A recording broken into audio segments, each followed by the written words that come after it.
DY365 বাতৰি পিছত এতিয়া হাৰ পাইছে প্ৰদূষণ নিয়ন্ত্ৰণ বোৰ্ড দৰঙৰ কাঠৰ গুৰি ফেক্টৰী প্ৰদূষণৰ বিৰুদ্ধে কঠোৰ হৈছে এতিয়া প্ৰদূষণ নিয়ন্ত্ৰণ বোৰ্ড দৰঙৰ শ্যামটিলাৰ ৰূপন ৰিনুৱেলছ বিৰুদ্ধে এতিয়া ব্যৱস্থা গ্ৰহণ কৰা হৈছে তদন্ত ঘোষণা কৰিছে এতিয়া বোৰ্ডে উদ্যোগটোৰ ধোঁৱা আৰু পেলনীয়া পদাৰ্থই বিষাক্ত কৰি তুলিছিল অঞ্চলটো খেতি পথাৰ সানি ধৰিছিল পেলনীয়া পদাৰ্থই নষ্ট হৈছিল বিঘাই বিঘাই কৃষিভূমি শ্যামটিলাৰ গয়াৰ অভিযোগৰ ভিত্তিতে DY365 ধাৰাবাহিক বাতৰি প্ৰচাৰ কৰিছিল আৰু শেষত প্ৰদূষণ নিয়ন্ত্ৰণ বোৰ্ডে ৰূপন ৰিনুৱেলছৰ বিৰুদ্ধে দিছে তদন্তৰ নিৰ্দেশ আৰু ইতিমধ্যে আমি জনাইছো কি আসলতে পৰিবেশত বিঘ্নিত কৰিছিল এই ইণ্ডাষ্ট্ৰিটোৱে আমি জনাই গৈছিল খেতি পথাৰৰ হাজাৰ হাজাৰ বিঘা ভূমি নষ্ট কৰিছিল লগতে যিসকল স্থানীয় লোক এই স্থানীয় লোকসকল বিভিন্ন বেমাৰ আজাৰত আক্ৰান্ত হৈ পৰিছিল এই ইণ্ডাষ্ট্ৰিটোৰ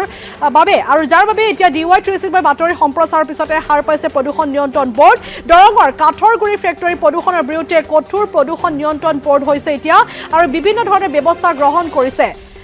আমি ইতিমধ্যে যেহেতু জনাইছো উদ্যোগটোৰ ধোঁৱা আৰু পেলনীয়া পদাৰ্থৰ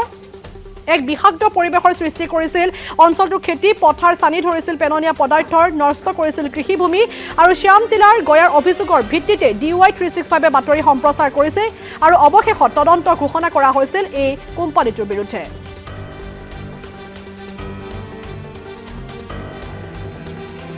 পম ৰিনিউৱেল পেলেট কি পেলেট বুলি কৈছিল উড পেলেটছ বাৰু এইটো মই একচুৱেলি আজি ফাৰ্ষ্ট মই আপোনাৰ পৰা গম পালোঁ এতিয়া মই তাত ৰিজনেল অফিচাৰ আছে আমাৰ ৰিজনেল অফিচ আছে তেজপুৰত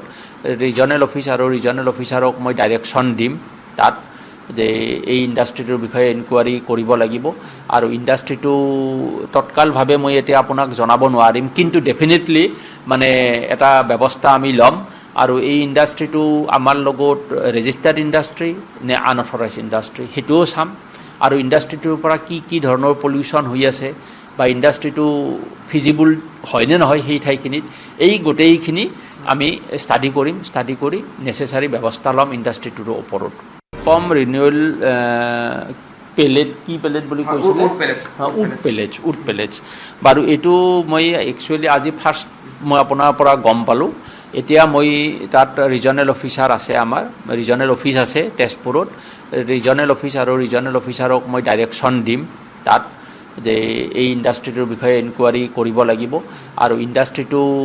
তৎকালভাৱে মই এতিয়া আপোনাক জনাব নোৱাৰিম কিন্তু ডেফিনেটলি মানে এটা ব্যৱস্থা আমি ল'ম আৰু এই ইণ্ডাষ্ট্ৰিটো আমাৰ লগত ৰেজিষ্টাৰ্ড ইণ্ডাষ্ট্ৰি নে আনঅথৰাইজ ইণ্ডাষ্ট্ৰি সেইটোও চাম